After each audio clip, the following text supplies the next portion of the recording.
Good day, everyone. I am Marivic Villanueva, one of the teaching staff of Baton Central Elementary School.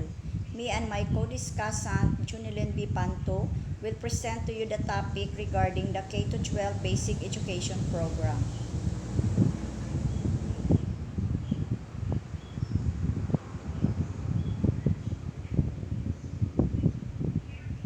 What is K-12 curriculum?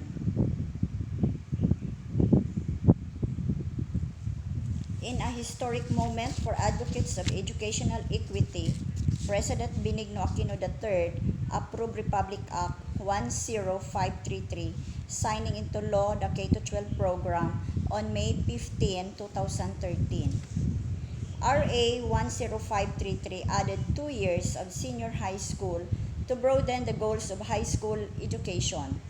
For college preparation, vocational and technical career opportunities, as well as creative arts, sports, and entrepreneurial employment. It also makes education learner-oriented and responsive to the needs, cognitive and cultural capacity, and the circumstances of learners, schools, and communities through the use of appropriate mediums of teaching and learning, including mother tongue.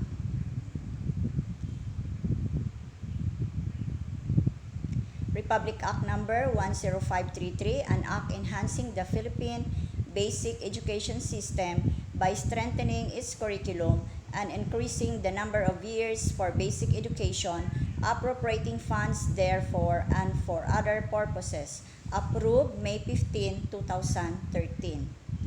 The implementation of the K-12 basic education program is considered to be one of the most significant educational reforms in the country.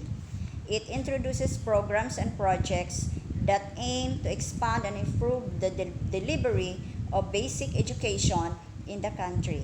It seeks to provide the Filipino learners with the 21st century skills.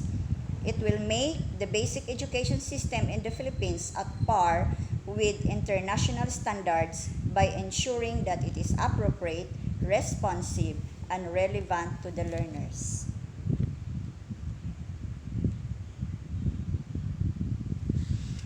These are the rationale why Philippines need to switch to K-12 program. Number 1, enhancing the quality of basic education in the Philippines is urgent and critical. Number 2, the poor quality of basic education is reflected in the low achievement scores of Filipino students.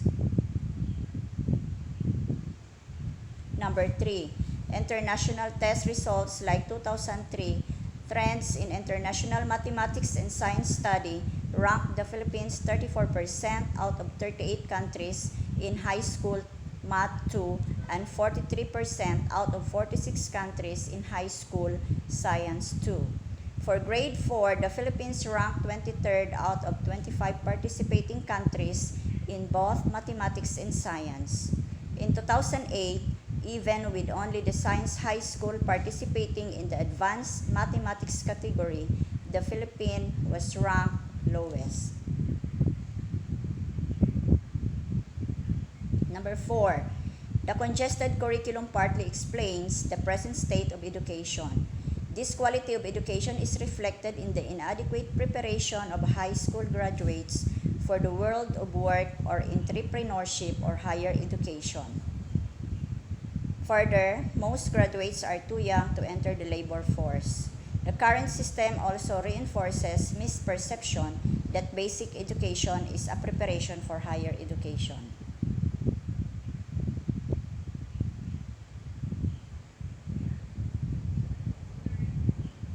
Our graduates are not automatically recognized as professionals abroad.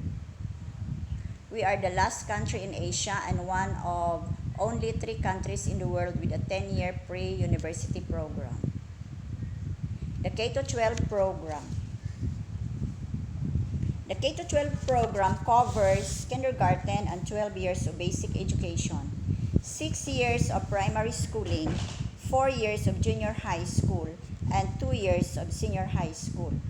By adding 2 years to the educational system, K-12 aims to provide mastery of skills for lifelong learners and prepare them for career opportunities.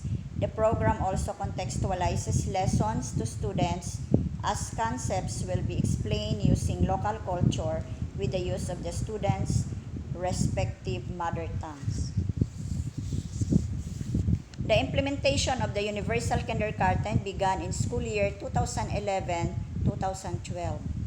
The enhanced curriculum for grade 1 and grade 7 was rolled out in school year 2012 and 2013 and progressively introduced in the other grade levels in succeeding school years. Grade 11 will be introduced in school year 2016 to 2017 and grade 12 in school year 2017 to 2018. Kindergarten to grade 12 is offered for free in public schools. K-12 graduates will be ready to be employed in various industries.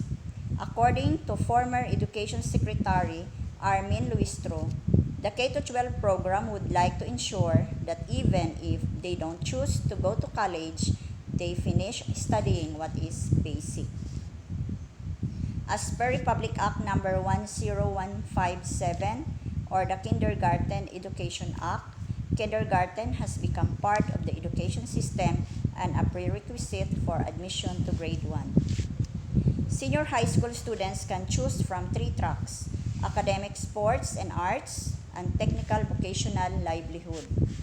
After grade 10, a student can obtain Certificate of Competency or a National Certificate Level 1 or NC1. After finishing a technical vocational livelihood in grade 12, a student may obtain a National Certificate Level 2 or NC2, provided he or she passes the competency-based assessment of the Technical Education and Skills Development Authority or TESDA. NC1 and NC2 improves employability of graduates in fields like agriculture, electronics, and trade. In kinder, mother tongue or the common language in the area or lingua franca shall be used as the medium of instruction. In grades 1 to 3, the mother tongue will be used in teaching all subjects except in teaching Filipino and English subject. Starting grade 4, Filipino and English will become the languages for instruction.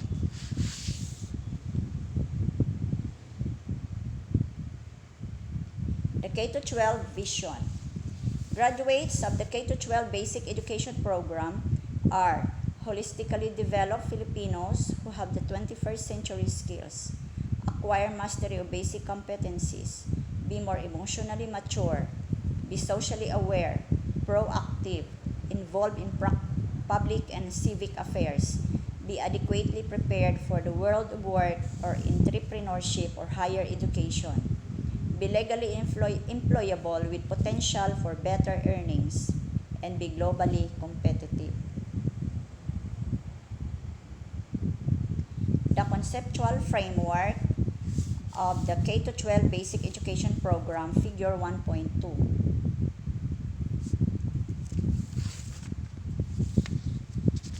Every learner who completes the K-12 basic education program will have been nurtured and developed to become a Filipino with 21st century skills.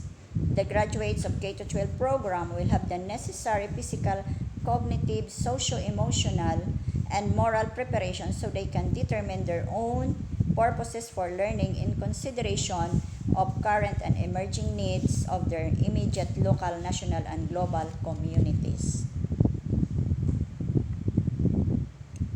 Figure 1.3.